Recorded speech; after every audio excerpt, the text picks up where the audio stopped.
Assalamualaikum warahmatullahi wabarakatuh. Nahmaduhu wa nusalli wa nusallimu ala rasulil karim wa ala alihi wa ashabihi ajma'in amma ba'd. Saudara-saudaraku kaum muslimin wal muslimat dimanapun anda berada, kita ingat Rasulullah SAW menyampaikan bahwa seorang yang akan mendapatkan keberuntungan dunia akhirat apabila manusia ini oleh Allah diberikan 3 hal.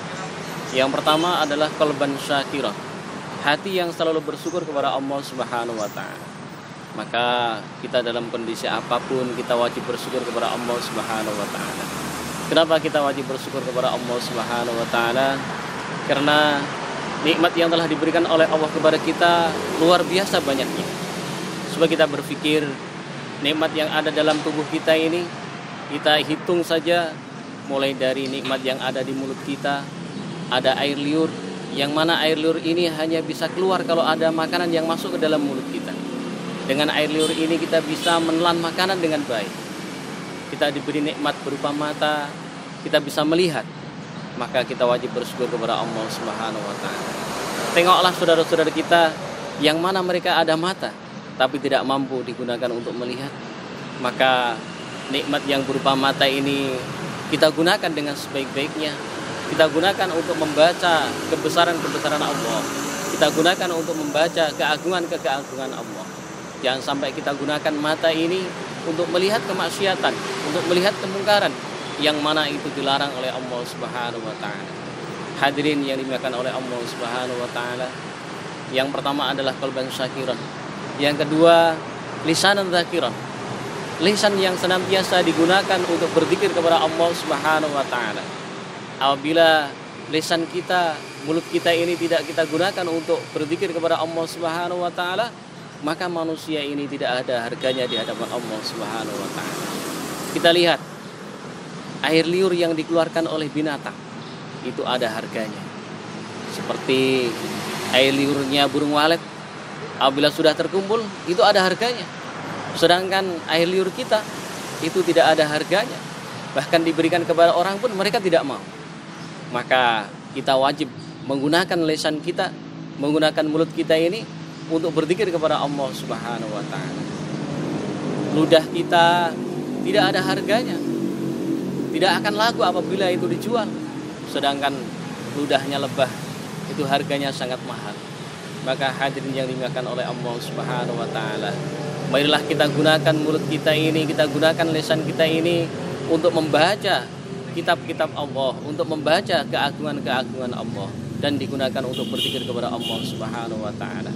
Kita lihat Rasulullah SAW mengatakan, man qala la ilaha illallah fi akhir hayati dakhala jannah.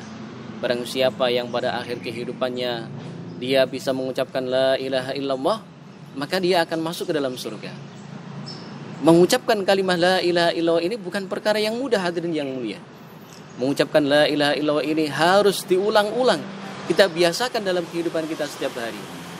Seperti contohnya orang yang suka berkata yang buruk. Ketika mereka jalan kesandung, maka dengan refleks mulutnya akan berkata yang buruk itu. Kenapa? Karena itu adalah kebiasaan mereka. Tapi orang yang akan meninggal dunia, dia menghadapi sakaratul maut, dia tidak bisa apa-apa.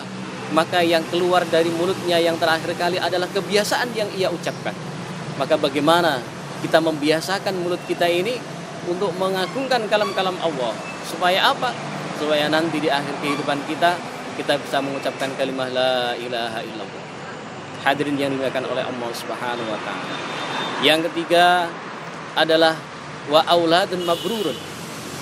Anak-anak yang soleh, anak-anak yang baik. Anak yang baik ini, anak yang soleh ini akan bisa menolong orang tuanya baik di dunia maupun di akhirat. Contohkan dulu zamannya Nabi Musa. Pernah bermimpi bertemu dengan Allah Subhanahu wa taala. Nabi Musa bertanya kepada Allah, "Ya Allah, siapakah temanku nanti di surga?"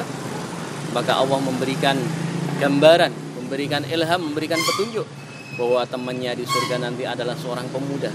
Maka dicarilah pemuda ini oleh Nabi Musa. Ketika sudah bertemu, Nabi Musa bertamu ke dalamnya. Di sana Nabi Musa melihat pemuda ini masuk ke dalam rumah dan keluar membawa seekor babi yang besar.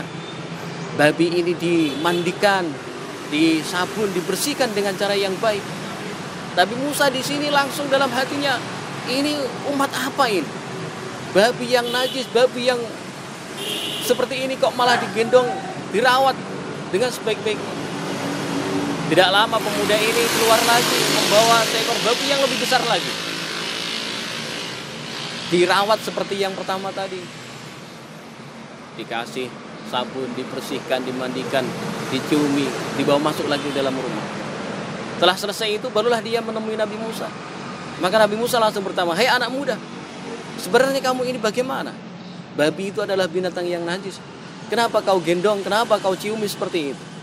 Maka anak muda ini menjawab kepada Nabi Musa, "Wahai Nabi Musa, ketahuilah bahwasanya 2 ekor babi itu adalah kedua orang tuaku, yang mana dia berdosa kepada Allah sehingga oleh Allah wujudnya dirubah yang seperti itu. Tetapi aku sebagai seorang anak Nabi Musa, bagaimanapun orang tuaku, bagaimanapun wujudnya, maka seorang anak wajib berbakti kepada orang tua. Maka setiap hari aku berdoa kepada Allah, semoga Allah mengampuni dosa daripada orang tuaku." Maka Nabi Musa langsung dikasih tahu oleh Allah, "Wahai Musa, katakanlah kepada pemuda itu, dosa orang tuanya telah diampuni oleh Allah, dan sekarang orang tuanya telah dikembalikan wujudnya kepada wujud yang semula menjadi manusia. Itu adalah karena memiliki anak yang soleh, sehingga dosa orang tuanya bisa terampuni karena doanya daripada anak yang soleh tersebut.